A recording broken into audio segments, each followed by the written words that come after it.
Hello and welcome to the Rhythm Changes podcast. I'm your host, Chris Fraser. Thank you for joining me. Believe it or not, it's already festival season here in Vancouver as Jazz at the Bolt is kicking off its 5th year this weekend on February 15th and 16th. So you can keep an eye open for plenty of Bolt-centric content to be featured on rhythmchanges.ca. Today's guest, Jacob Wutzke, is performing on Saturday the 15th as part of his North American tour, promoting his new record, You Better Bet. We talk about his story with getting started in music, drum rudiments, and comparing jazz scenes, among many other topics. So please enjoy our chat.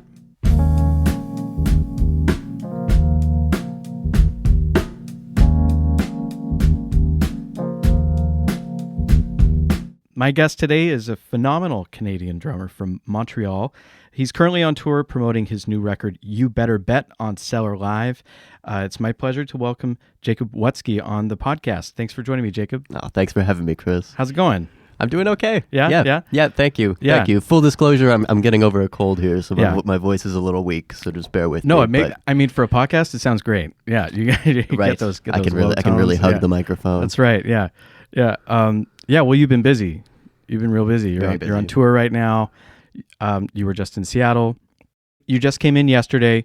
You're playing in the next 24 hours. You're playing 2 shows here in Vancouver. You're doing Frankie's After Dark tonight at 11, and then you're doing Jazz at the Bolt tomorrow morning. I'm doing the latest thing in town and then the earliest thing in town. Yeah. That's true, actually. Yeah, one of the latest at least. And have you done the After Dark before? I've done it once before. Yeah, I thought you did. Yeah. Is it with the same trio? No, I did it as a sideman with Ilhan Safarelli one time. Oh, with Ilhan. That's right. Yeah. But you're leading this group. That's right. Who's in your band again? Dan Howard on the bass and Brad Turner on the piano. Awesome. And that's just for this weekend, I guess. Yeah, that's right. It's a slightly different band. At Jazz Same at group the Bolt. tomorrow at the Bolt. I also have Steve Caldestad at Jazz at the Bolt. Oh, nice. Yeah. Oh, that'll be great. Sweet. Yeah. And you're playing all your stuff from your record? Yeah, that's right. And actually a couple things that are even more recent than that. I'm trying out some new material. Oh, as no well. way. Yeah. Cool. And so does the record include a lot of your own writing? I know you do some you do Pee Wee on that one. But you do a lot of writing as well. Awesome. Yeah. Yeah, so the record is a bit of a concept. It's 5 tunes by Tony Williams and then five tunes by myself that I kind of wrote to complement his tunes. Yeah. And as you're listening to it, it sort of alternates Tony, me, Tony, me, Tony, me. Okay, sweet. Yeah, and I think it's pretty cool. It's cohesive. Is Tony like a big guy for you? Obviously. Like, yeah. He's always been my hero. Yeah. You know? Yeah. I love his stuff, man. Like that record, Spring. Yeah. Yeah. Like what is it maybe like a retrospective on Tony's career, or do you have like maybe a focus on a certain era for him, or? I guess if anything, the focus would be like on his work in the 80s mostly. He was doing like an acoustic quintet. Yeah. But it was at the time where he was playing really, really loud because he had just been playing jazz fusion for 20 years prior. Yeah. But basically the great bass player Ira Coleman is on the record. Yeah. And Ira used to play in that quintet in the 80s and in the 90s. Yeah. And so when he moved to Montreal a little while ago, and we connected. He actually had a whole book of Tony's handwritten charts, and we were checking out the music that way. Man. At the time I was doing my master's, and it was sort of a class that we would get together and we would just play Tony's music all the time. Man, that's what a gift that is. That's awesome. So that was sort of the source of the record. And serendipity for him to move to town. And yeah. So was he he was teaching? Yeah, he's still teaching at McGill. Awesome. Yeah. Yeah. So what I mean, like, so is there anything about? I mean, there has to be, but about Tony's writing that you try to incorporate in your own writing? Are you trying to write in his style?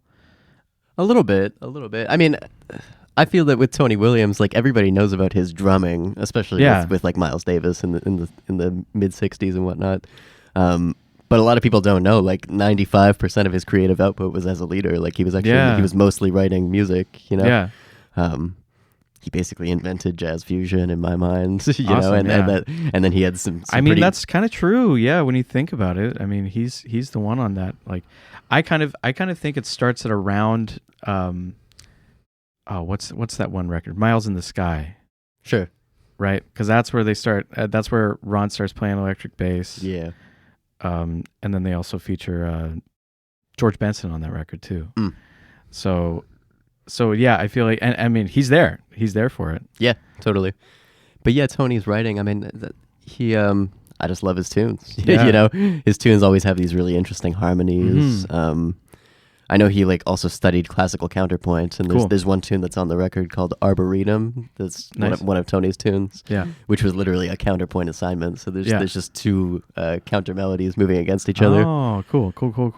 And his tunes always have interesting forms and interesting chord changes, and they just set up a vibe. Yeah. When I'm writing music, that's kind of what I try to do, is just write something that's going to put you in a certain headspace. Totally. Yeah. Something that's going to be fun to play. Yeah. And how do you? So what is your writing process? You write on piano? I do. Yeah. Yep. Yeah. I'm a bad piano player. It's very slow. Nice. Me too. But yeah, my ears are a little better than my actual piano playing, I would say. So like sometimes I know what I want the chord to be, but it takes me a while to find it. Yeah. I feel like it's good. It's good to have like that other outlet too. In addition to being, like playing and like improvising and that kind of thing, like composition feels a lot different, and I feel like it's as a practice, it feels a lot more fulfilling, I guess, especially to like see through a composition. That's a big problem I've had for a long time, is like starting a composition and not being able to finish it. Oh, right? sure. Having an idea, right?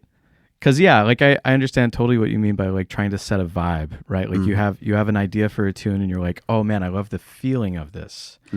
But then how do you sort of like wrap it up? Do you have any tricks for finishing up a tune? Like what, like do you ever have that issue, or does it like come to you like a bolt of lightning or something like that? It's there's no particular way that it works out for me. Sometimes it's very fast. Sometimes it takes some time. But I find usually my ear knows best. Like if I just try to sing what I'm imagining the melody will be, like sometimes your subconscious can just fill in the gaps, I guess. Yeah, totally. And I also love to hear like the different perspectives. I mean, did you grow up playing any other instruments before you played drums? Not really. I took bass lessons when I was a kid. Okay, cool. Yeah. So how do you I guess like, do you write the tunes so that drums are featured, or are you just writing a tune with kind of like a bigger idea in mind? If that question makes any sense. Yeah, it makes perfect sense. I do both, I would say. Like sometimes sometimes it'll come from the drums. I'll have like a certain groove or a certain vibe that I'll want to play on it, and I'll write a tune around that. But I've only written a few that way. I would say normally I'm just trying to write the tune for the tune's sake. Totally, yeah. And then afterwards I'll find my part within it. Nice. And sorry, the record that's coming out, it's a trio, correct? Or is it a quartet? You better bet it's a quintet, actually. It's a quintet. Yeah, two two horns. My mistake. But you're doing trio tonight and quartet tomorrow. That's right. So do you feel like, I mean, I'm of the mind that, I mean, obviously you can adapt your set list and you can adapt tunes to fit different types of groups and different numbers of players and stuff. But I'm definitely of the mind that like there's huge difference. There's like a world of difference between like even like 3 and 4 players in a group, right? And that or like 4 and 5. Yeah. Because like just like the percentage difference, right? Like if you have like 3 to 4, that's a difference of 66%, I guess, compared to 3, right? Don't make me do math. Yeah. Yeah. Or no, wait, no, I did it wrong anyway, so don't worry about me. But how do you find like, just like because you have so much experience playing in all sorts of different groups, do you think of playing in a trio as feeling different from playing in a quartet? Is that something you consciously think of, or? Yeah, definitely. I mean, the dynamic range is just going to be lower. Like if you're playing with piano, especially, and upright bass, you know, the ceiling is just lower. If I'm playing with a vocalist, I like often won't go above maybe 40% of my dynamic possibility. I'm really simmering in that bottom part. Versus on the record, quintet with 2 horns, that can really build. I mean, there's a couple moments where I'm playing almost as loud as I can. Yeah. Yeah. But I mean, just like as far as like, not even just like dynamic range. I almost feel like there's like, you can have more space, like time wise, when there's fewer people, especially something like piano trio, right? Piano trio, you can get there's just so much range, and as far as like density, right? That's the thing you get with piano that you don't get with other things, where like you can have so much density chord wise or just like sonically, and then also be able to like take that right down. Right. And so like I just find it really fascinating, like the way that bands will like just the way that like so much of the dynamic of how the band works will change from just like adding Steve Caldestat tomorrow will like make things a lot different. For sure it will. Yeah. Yeah. And so do you find that you operate differently? Like what am I saying? Like for me, I think of like the fewer people there are, the less order is required, and the more people there are, the more order is required. Yeah, that makes sense. Right? And because like being able to have that dynamic range makes it so that like I guess you can go in that direction. Right? You have more, I guess, like vertical space, but like with fewer people you have more horizontal space. Sure. Does that make sense? Yeah, I know what you're saying. Yeah. Yeah. But yeah, I mean, I'm excited to see you play tonight because I'm not going to be able to come tomorrow. And so you have this tour going on. You're doing 2 dates here. Sunday, Portland. What venue in Portland is that? That's the 1905. The 1905, cool. And then you're in Edmonton, 19th and 20th. You're doing the New Standards series. Yeah. And that's hosted by friend of the podcast, Biboyo Nanuga. Yeah, that's right. Also a great drummer. Yeah, incredible. Are you familiar with Biboye? Yeah, we've met a couple of times. Yeah, he's a real sweetheart. Yeah, he really is. Yeah, and then is that also with like a local group? Yeah. I'm actually working with the bass player Sean Kroll, and he's putting together a band for that. Nice. Yeah, it's a cool event. You know, from what I gather, we'll play some of my original music, and then it'll open up into sort of like a free-form open jam. Whoa. Okay. Nice. Until the wee hours of the morning, and it's very popular apparently. Awesome, man. That's sweet. I really want to check that out sometime. And then you have another one the next day, the 20th, and that's apparently downstairs from New Standards. Yeah, that's right. At this place called 9910. It's the same ownership. I believe 9910 is in the basement, or I could have them backwards. I don't remember. So what's the difference with that group, or with that gig? I guess. So that'll actually just be a trio. I'm playing with my band, all my original music. Awesome. Yeah. That'll be good. Yeah. And then after that, you're doing Calgary, the Cornerstone on the 21st. That's right.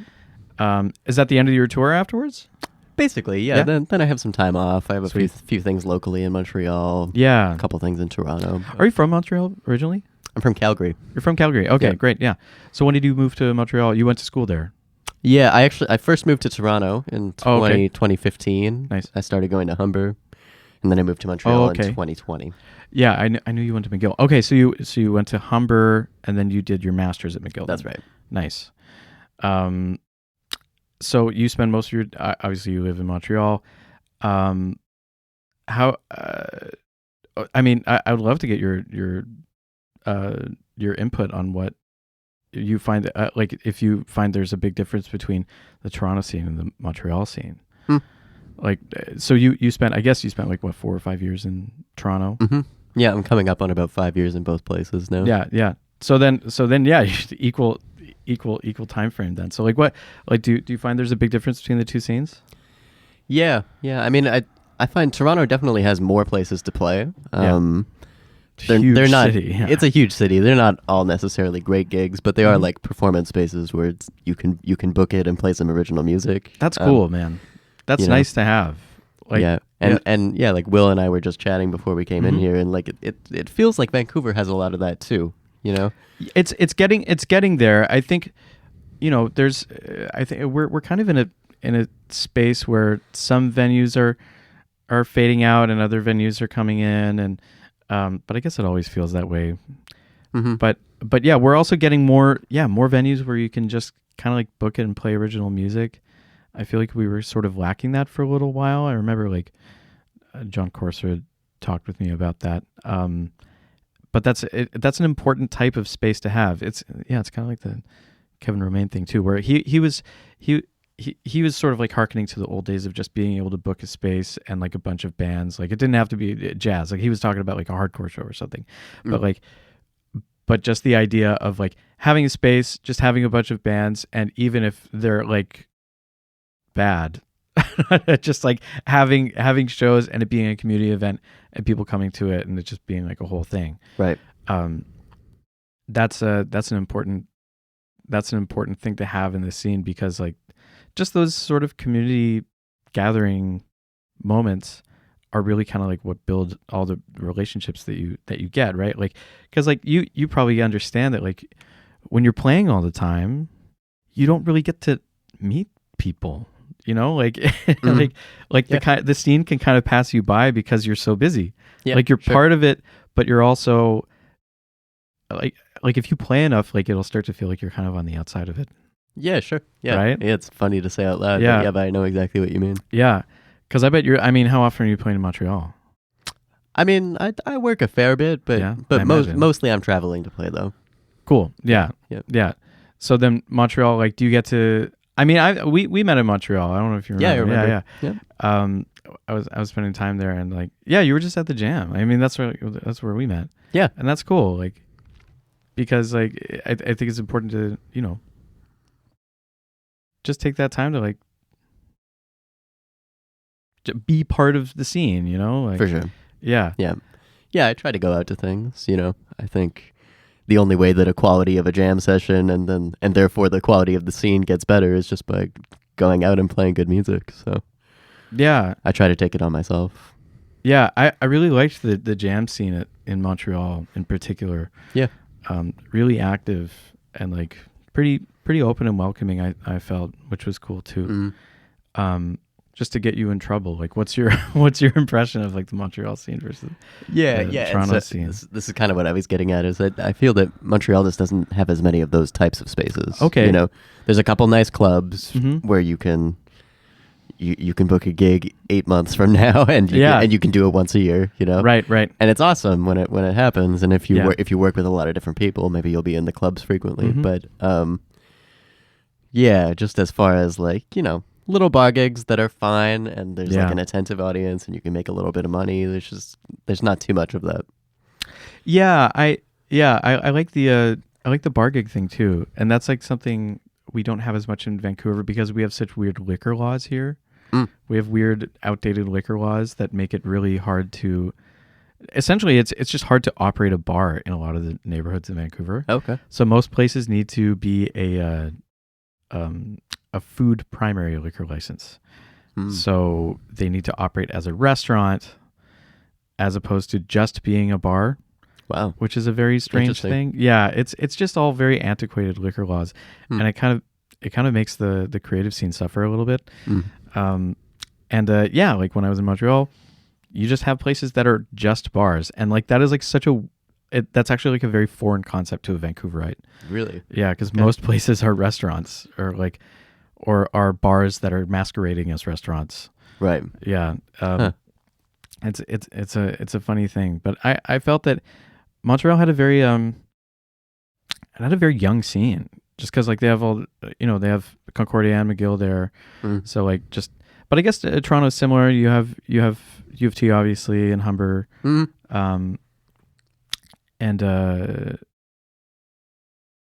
Yeah. Do you get to go back to Toronto pretty often to play? It's been a little while, but I Yeah. try to. Yeah. I try to. Yeah, in March I'm doing something under my own name. Sweet. It's sort of like a prolonged extension of this tour, I guess. Okay. Yeah. Yeah. Yeah. I mean that makes sense. How long has this record been in the making? It took a long time. Yeah? It took me a while to get the funding that I needed, and Yeah. it just took a while to work with. Yeah. Yeah, it was recorded about 2.5 years ago. Wow. Yeah. Yeah. It took a while. It's a bit of a while, but yeah, man, it's really cool. It's such a long set list. Like it's just like a long playlist, like the record. And how many sessions did you record it in? Just one day. Really? Yep, one day. Wow. 10 tunes. Man. Yep. Yeah, because I mentioned like I had been practicing the music kind of every week as a class with Ira. We recorded with a slightly different band, but at least Ira and I were solid on the music. And then, fair enough. Yeah. And then we played a couple shows right before we went into the studio, so we were quick. Yeah. 2, maybe 3 takes on everything. Where was it recorded? It's at this place called Studio Mixart in Montreal. Nice. Yeah. Had you recorded there before? Yep. Nice. Yeah, it's fantastic. Awesome. Man, yeah. You can get 10 tunes done in one day. Pretty good, right? You must be a drill sergeant in the studio. Yeah, I mean, just, good vibes in there. Yeah. Make sure everybody's smiling. Make sure there's a good lunch. That's good advice. Yeah. I mean, I'm sure a lot of people listening would be like, "Wait, you get lunch?" yeah, right. Yeah. Is it like right downtown? No, it's kind of like in a western suburb. Okay, cool. Yep. What'd you have for lunch? I know. Yeah, what'd you have for lunch 2 years ago? I don't really remember what was for lunch. I think it might have been Freshie. That's usually one of my go-tos when I'm recording or something, because it just makes you feel good and it's not too expensive. Yeah, I guess that makes sense. And like you can something like Freshie, like you can accommodate pretty much every dietary restriction. Also that. Yeah. It's important to keep in mind. Yeah, as opposed to like a big greasy slice of pizza or something that could just slow everything down. You know? You're probably right. Yeah. That's true. Did you so you said you've been on tour quite a bit, like traveling to play. Right. Like what's you've been on tour with other people. You were on tour with Katie George recently, right? Mm-hmm. What's a tour you got coming up that's not under your name? If there is one. Yeah, that's a good question. I mean, the future is a little bit ambiguous for me because I'm also getting ready to move to New York right now. Oh, you are? Yeah. Congratulations. Yeah, I don't know if you knew about that. I'm hoping for breaking news. Breaking news. Yeah, you heard it here first. I'm hoping for April. Oh yeah, April 2025. Oh, if I can get all my stuff sorted. Yeah. Do you have That's exciting. What do you have a particular plan when you get out there? Like, do you have maybe someone you want to study with? If you need to study with anybody, I don't know. No, I'm just gonna go to work. I already have a visa. Yeah. I just don't have an apartment locked down or anything like that. That is the hardest part. Yep. Yeah. Yeah. But I just want to get in there and just work into the scene, try to work in the clubs. Yeah, man. And just see what happens. Have you spent a lot of time in New York already? Yeah. I've been a bunch of times. Yeah. Yeah. It's a special place. Yeah. Where did you stay in New York? I've stayed in different places, usually in Brooklyn. That's where I'm planning to live. That's where everybody is. Yeah. Yeah. That's where all the jazz musicians are. Or that's the eternal debate, at least, living in Brooklyn or living uptown. Yeah, I guess so. I mean, uptown is, I guess, historically jazzier. But do you have a lot of contacts in New York that you're excited to work with? I mean, I know a lot of people. Yeah. I mean, there's been a handful of people who have been really supportive to me, and they say that, somebody like me, if I get there and I'm punctual and I have a car and I'm going to swing hard, I'll start to work pretty quickly. So, oh yeah, man. So I'm just hoping that's true. For sure. Yeah. I mean, like it's a big scene. I was just talking to some people about this though. I was having a conversation with Jimmy Fraser. No relation. I don't think so. No. He's a piano player here in Vancouver, and he just hosted a jam last night at Tyrant Studios. And we were having a bit of a conversation about, the jazz scene in general. And I maybe you could shed some light on your opinion on this. But his argument is that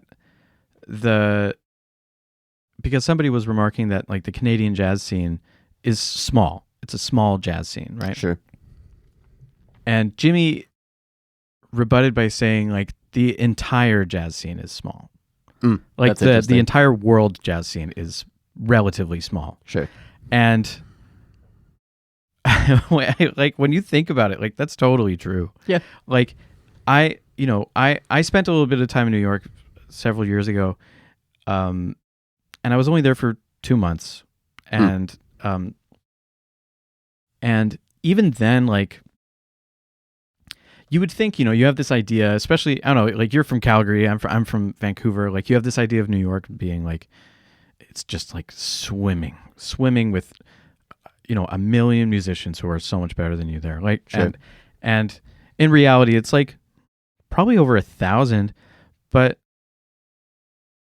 maybe not even. Yeah. Like, yeah, I know what you mean. Yeah. Like if you're around enough, you would start to know almost everybody. Yeah, you would just get to know everybody. I mean, like I know several hundred people here in Vancouver.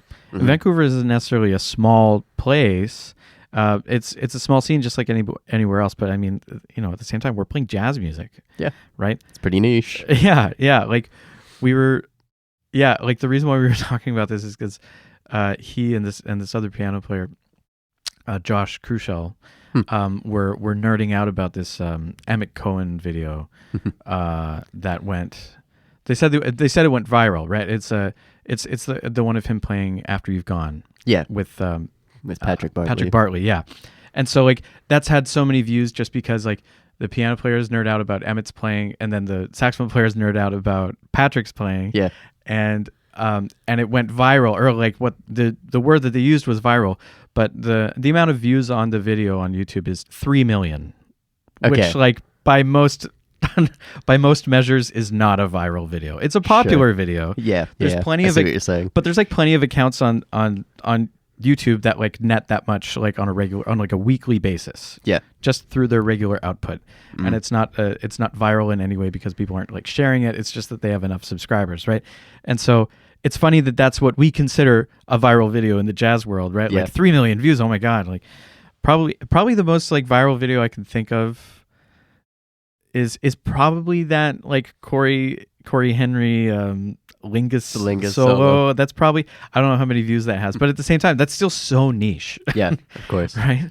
And there's, so like, there's that Strasbourg Saint Denis video live in France. For sure. Yes. That was big too. Yeah. And that one's a little older. I think it's been on YouTube for over 10 years, I think. That's such a great video too. Yeah. Was it, I mean, how old are you? 27. Okay. So was, who was, I would love to know actually, was there like a jazz radicalization for you in high school or something like that? Or is it something that has been in your life for a long time, or did you have to come upon it by yourself? Like what's that story? Because everybody around our age, there isn't as much of a, especially from Canada, you don't have like a jazz scene in the background that like that happens and you hear it and it's part of the culture. Like there's only like a handful of places in the world now where that could actually be the case. So I'm curious, like what the point for you was, where like did you start out playing drums in a different genre? Yeah, definitely. Yeah. I mean, I'll start at the beginning because it's kind of a cute story. Oh. When I was about 9 years old, I went to this high school rendition of Macbeth, the Shakespeare play. Yeah. And for some reason, this play had a live band, and they were like playing Foley, I guess. They were accompanying the play, and so I really was, I mean, that's a good way to get into jazz drums. Super cool, right? Yeah, and so colors. that was just one of my first times seeing the drums, Oh, cool. So like I don't remember the play at all, but my eyes were just locked on the drummer, and my mom picked up on that, and so the following Easter she got me this little $200 drum set from Kijiji. Awesome. And so that's my origin story. I started just like playing along with my Nickelback CDs in the garage. Yeah. Sweet. And it was all kind of like rock music, and then as I started to get better at music in general, I just got into more technical stuff, progressive rock, metal and stuff. Right. Yeah, and then I guess I kind of got into jazz just through like the YouTube rabbit holes. Okay, cool. I remember checking out Moanin' by Art Blakey and being nice. like, oh, this is an amazing shuffle. Yeah. And then I remember finding Moanin' by Charles Mingus and being like, oh, this isn't the same song. This is not, yeah. Yeah, I just kind of, pretty early on I found like Bill Evans and, awesome. The drumming of Paul Motion. And Buddy Rich was pretty big early on. And sure. Yeah, and I've just been continuing to deep dive ever since. And did you have like a like a jazz band in high school and that kind of thing? Yeah. Nice. Yeah, it wasn't very strong, but Mm-hmm. but yeah, and it started pretty early actually, like in the 8th grade. I was probably 13. Cool. Yeah. And did you have a teacher that maybe like pushed you into like continuing music, or did you kind of like make the decision at some point where like I can't do anything else, like I just need to do music? Like I was always really serious about it. Yeah, cool. I was kind of the only one who was serious about music in the school. Yeah, it's pretty common. Yeah. Yeah. And so the teacher was at least he would try to help me in any way that he could. Like when I had spare classes in high school or whatever, I would just come into the band room and practice. That's awesome. You know, yeah. He would recommend records sometimes. Cool. You know, he did what he could. Yeah. Oh, nice. Yeah. Did you do like competitions or anything? I think we did a few, but our band was never very good. Sure. Yeah. Yeah. That's cool though. It's nice. It's nice to have that. Have like, you know, like even just like a little bit of support. Like when you're a teenager, that's all you need. Yeah. You just need somebody to be like, hey, you should keep doing this. Yeah. Right. Yeah. Yeah. And I distinctly remember being like 16 years old, and that was kind of when I first figured out that like you can just go to the practice room and just like work on some stuff. Like your teacher doesn't have to tell you to do it. Yeah. It almost doesn't even matter what you work on. You just have to work on something. Yeah. You know. And once I made that discovery, I was just hooked. I'm like, totally. Oh, yeah. I'm just gonna get to the instrument and just put in some work. Yeah. Did you develop a practice method on your own? Because like, I mean, you've written so many books now. Mm-hmm. So like, is there anything that kind of like clicked for you early on that you've ended up using like in your pedagogy? Sort of. Yeah. I mean, I have written a lot of books. They all came about basically if I'm ever teaching a lesson and I feel like I'm just missing a resource, like a question that a student has that I just don't have a good way of answering, then I'll usually just write a book about it. Cool. You know? Yeah. Yeah, and I also just believe that teaching is a great way to synthesize information, you know? Yeah. If you can't explain it in simple terms, you probably don't understand it as well as you think you do. That's so true. Like, because you know, like, just like most of us, like, coming out of music school, like, teaching is, like, the first thing that you start doing professionally on a regular basis, I guess. And so teaching really helped me get better at guitar. Yeah, because I'm sure. I started to realize all the stuff that I didn't really understand well enough. And it forced me to have to explain certain concepts that I understood on a surface level, right? So like I would be explaining something to a student that I understood, but maybe I hadn't practiced quite enough myself. And so it forced me to have to explain those things, and I'd be like, wait, I should follow my own advice, you know? And so that really helped me, and you know, yeah, just it's a way to work things out and like also like try things out, right? Like for sure. Yeah. What made you decide to write a book though? The first time? Well, the first one was in the middle of the pandemic. Okay, yeah. Basically, I didn't have access to a drum set for a little while. Oh, really? So I was just playing on a practice pad. Man. And so the first book is basically all about how you can take like snare drum material and apply it to the drum set. And it was basically just like me longing for all the stuff that I will do when I have access to a drum set again. Basically, you know, that was the concept. Good for you. My next book was like a pedagogy assignment when I was doing my master's. That was my brush book. Nice. Those are the two biggest ones, and then all the other ones are shorter, just kind of based on like students' needs. That's cool though. So I want to know a little bit more about that. So like things you can play on the snare and applying it to the kit. Yeah.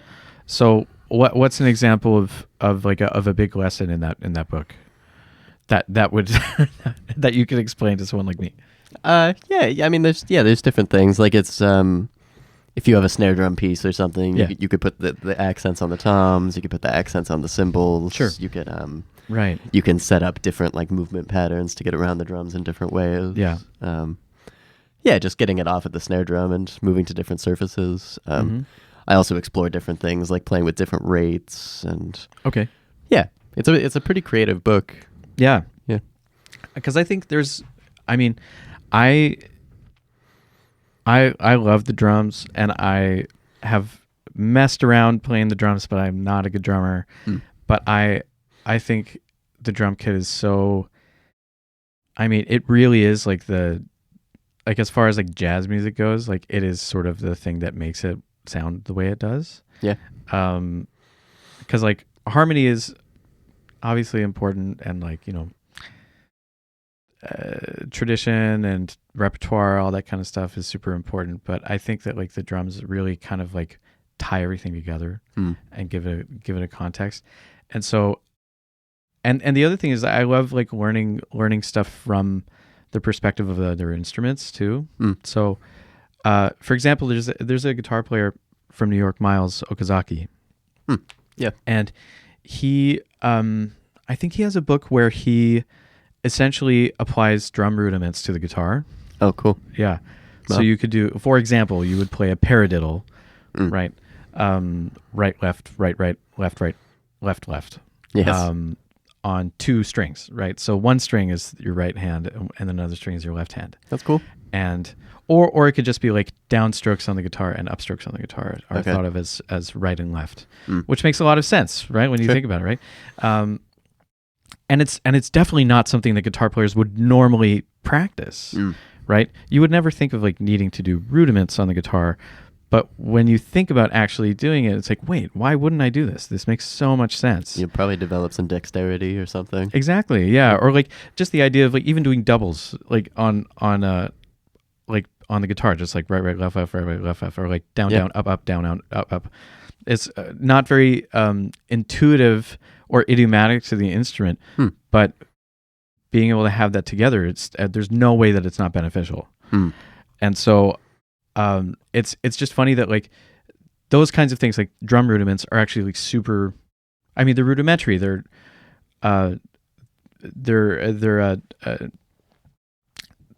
super basic ideas that can be applied in like a million ways, right?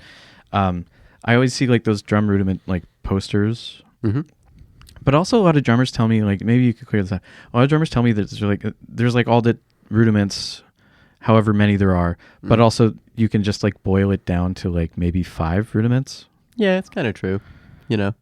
There's 40 standard rudiments. Okay, but, 40. But if you boil it down to like the smallest possible cells where there's like really no repetition, it's probably 5 or 6 things. But okay, yeah. But they're all kind of like, I don't know, it's a standard part of the language. I think it's just worth playing all 40.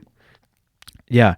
Would you say that there's an equivalent in other instruments to the rudiments? I mean, scales, I guess, probably. Scales and modes, Okay, just modes make sense. Yeah. Yeah. Yeah, I don't know, just something that can develop some technique. Like I spend some time playing the rudiments creatively too, but I also don't mind just like truly doing them mechanically. Yeah. Just work it out. You know what I mean? Like I'm just getting better at playing the paradiddle.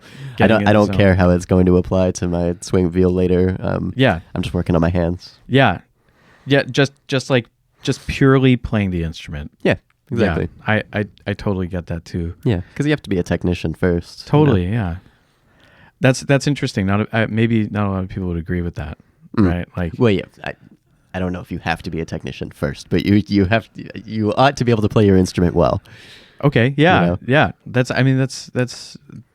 true. How do you know when you're playing your instrument well?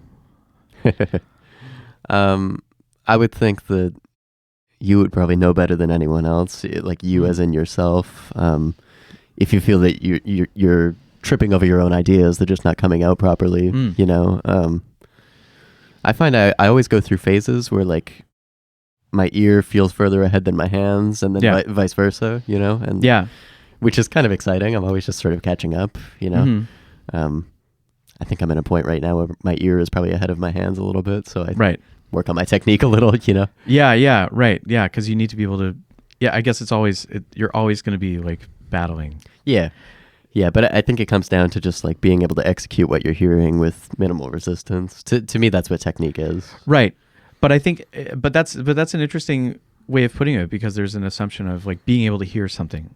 Yeah. Right. So, I'm not trying to tear you apart, but I think this is like an important thing to think about, where it's like, so you're saying that it's important to even have a concept of what you want to play, right? Like you need to be able to have an idea to execute in the first place. Sure. Right? Yeah. And I guess those ideas come from they come from your imagination or whatever. But I mean like do you ever think of, for example, do you ever think like, I want to do this the way that Tony Williams would do it? I mean, sometimes I'll practice things like that. I'll try to copy his sound as closely as possible, or whatever. But definitely not when I'm playing. Like performing in me. Yeah. I mean, I'll take his ideas and try. Yeah. If I'm hearing them in the moment, I'll play them. But so for you, while you're performing, you're not trying to think of anything that conceptually or like in so many words, I guess, right? No. Yeah. Ideally, I'm not thinking of much of anything. Yeah, totally. Yeah, you're not thinking at all. Especially if it's like, if I'm playing tunes that I'm really comfortable with, if I have them memorized or something, then ideally I'm fully just shutting my brain off and just trying to play. Yeah, I think that's important too. And like, do you find, so for me, if I'm ever leading a group compared to being a sideman, because most of the time I'm not leading a group, most of the time I'm a sideman. If I'm playing as a sideman, cool as a cucumber, just like I'm there to play, do my job, try to do well and do as best as I can, and then go home. But like when you're leading a group, for me, like I can get like pretty nervous, and so that's something I'm working on personally. But like, do you find that there's maybe I guess like your name's on the line a little bit whenever you're playing, right? And do you find that do you have any like techniques for like actually like shutting your brain off? Oh, that's interesting. Yeah.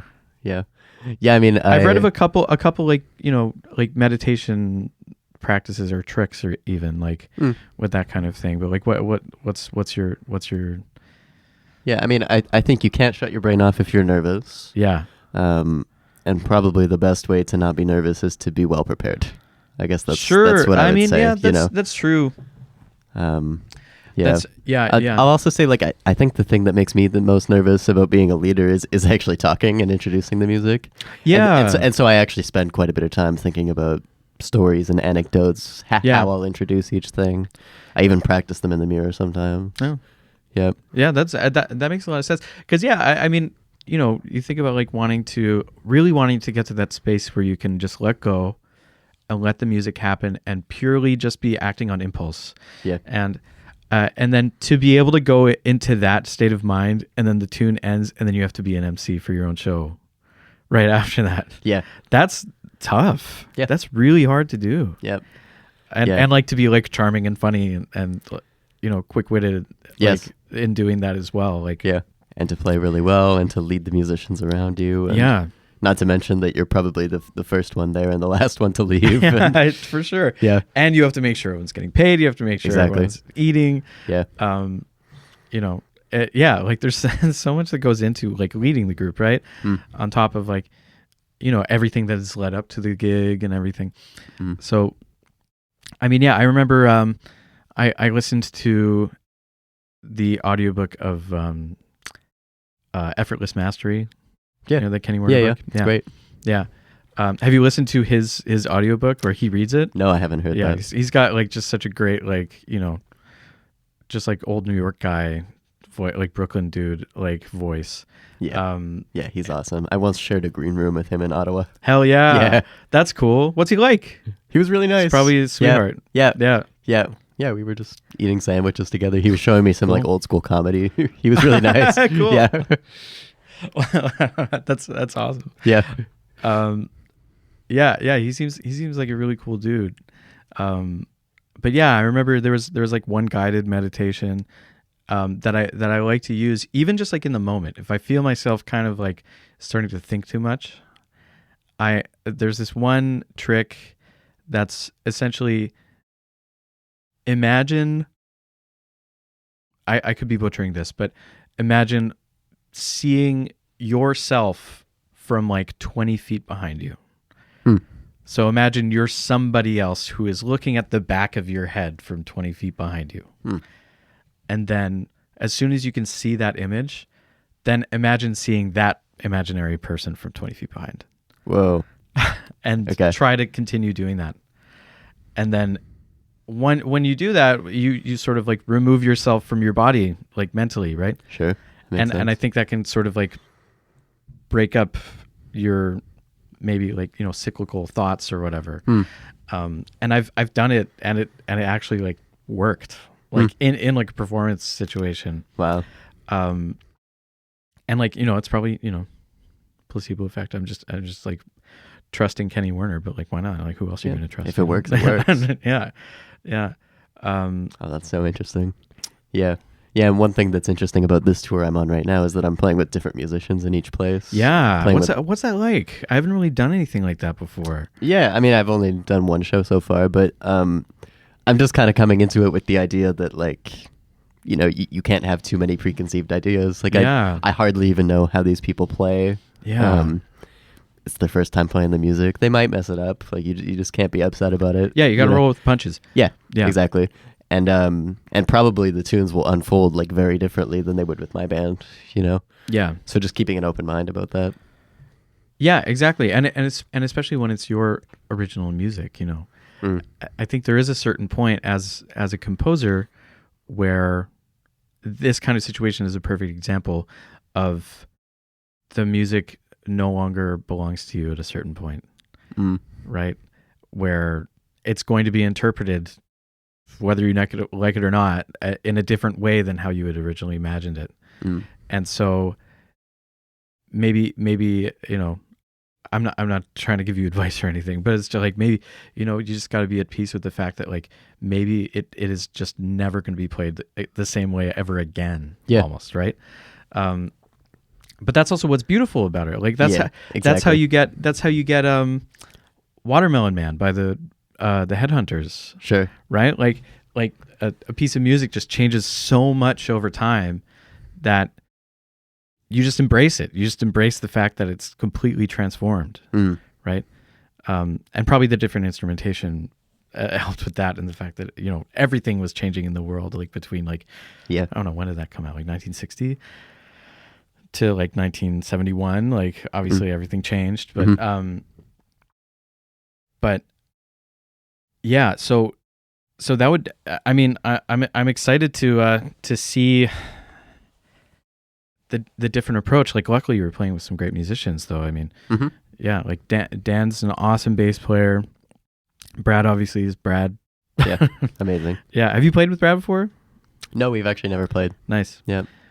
Yeah, he's just like he's a total pro, man, and he's like just like I mean, I don't have to say that, but you know, he always will bring just an extra level of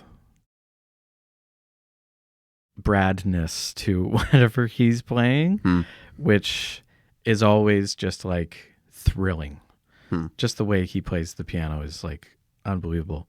I've only ever played with Brad with him on piano, and so like I'm just sort of like in awe most of the time. And so like, and that's kind of a nice place to be when you're performing too. You get to sort of like appreciate like who you're playing with, and sure. Yeah, that's ideal. Yeah. Have you done Jazz at the Bolt before? Nope, first time. Nice. Are you excited? Yeah. I mean, I see the programming. It seems like quite an event. It's a cool scene because it's like it's sort of a jazz convention. That's my take on it. It like feels like being at like Comic-Con, but it's just only Vancouver jazz people and then people who are in town to play. Yeah, because like you'll have like multiple shows happening at the same time, so like you can wade in and out. You go like see one show in one room, and then you hear like, oh, this, you know, Mickey Yamanaka is starting in the other room. You can go see that, and cool. Yeah, and it's a really cool scene. Yeah, so that's gonna be a cool time. Yeah, and as you mentioned, I'm playing really early, 11:45 a.m. or something. So I'm... Yeah, we were joking that you're clopening. Clopening, that's right. That's right. Have you heard that term or not? No, but it's self-explanatory. Yeah. But yeah, so I'm home free by 1 p.m. and then I just have a whole day of great music to check out. So that's for awesome. Sure. Yeah. And Yeah. Do you have anything you're particularly looking forward to checking out tomorrow after your show? I'll have to double check who's playing, but I'm a huge fan of Miki Yamanaka. Yeah. Yeah. She came another. I think it was 2 years ago, to Jazz at the Bolt, and that was with Mark Turner. In the group, and that was like, oh my gosh, that was such a cool band, man. Yeah. Yeah, like I'm a super roof off the fan. place. I know most of her music. Yeah. I just like playing along with her records. And Yeah. yeah. Well, I mean, it's good place to meet a bunch of people from New York before you move there. Yeah. Yeah. Yeah. Yeah, and we've hung out a few times. I've been up to her apartment in Upper Manhattan a couple times. Oh, that's awesome. I've had a lesson with Jimmy McBride. Oh, sweet. Oh, yeah, man. Jimmy is so good. Yeah.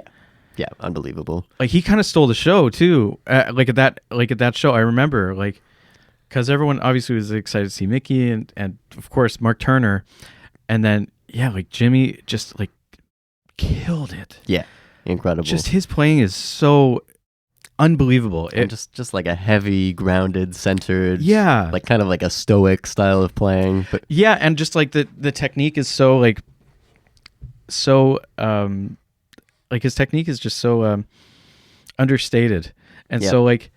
It's like hard to believe that all of that sound is coming out of him. Yeah. If that makes sense. Yes. Yeah. Like it doesn't look like he's moving very much. So like he's just extremely efficient. Yeah. Right? Yeah, yeah.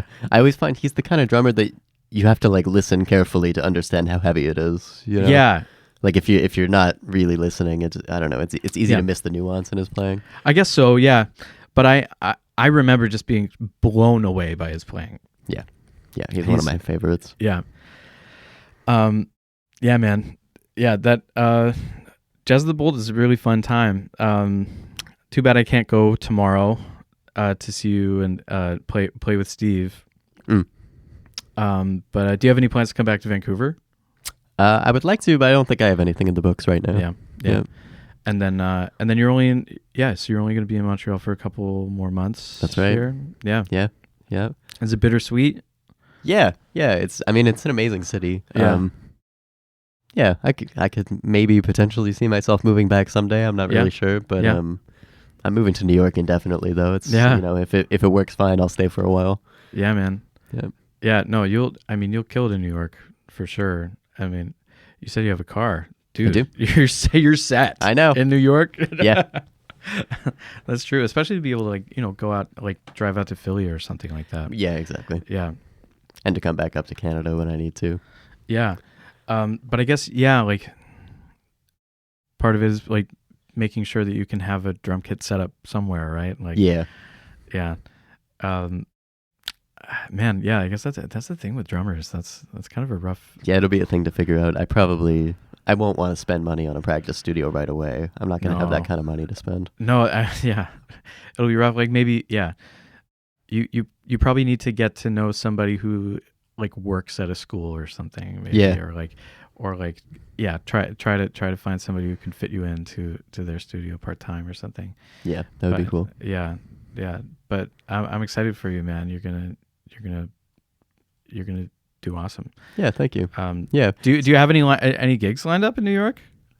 I don't have anything right now, but about a month ago I had a few things in the city. It was nice. great. Yeah. Who were you playing with? I played a couple of gigs with Katie George at Birdland in Manhattan, and then at the Side Door in Connecticut. Cool. And then I led a band at this bar in Brooklyn called Fiction. Fiction. Okay. Yeah. I haven't heard of that one. Yeah, I think it's fairly new. Cool. It was chill. Yeah. Nice. Yeah. And that was the last time I've been down. So. Oh, and Ilhan Safrali's out there. That's right. Your buddy. Yeah. Yeah. Where's he going to school again? He goes to the new school. He's at the new school. That's right. Yeah. Yep. Yeah. I keep seeing on his Instagram he's always playing somewhere. Mm-hmm. Yeah. Yeah. He's really gotten into this great like restaurant circuit. Yeah. Bar gigs and stuff. It's, I really respect him. He hustles and finds gigs. Yeah. Yeah. Well, man, it's been a pleasure talking to you. I know you got places to be tonight. Yeah. Make sure to check out You Better Bet on Stellar Live. You better believe it. Yeah, it's been a pleasure talking to you, man. Yeah, thank you, Chris. Yeah, of course. Yeah, the pleasure's all mine.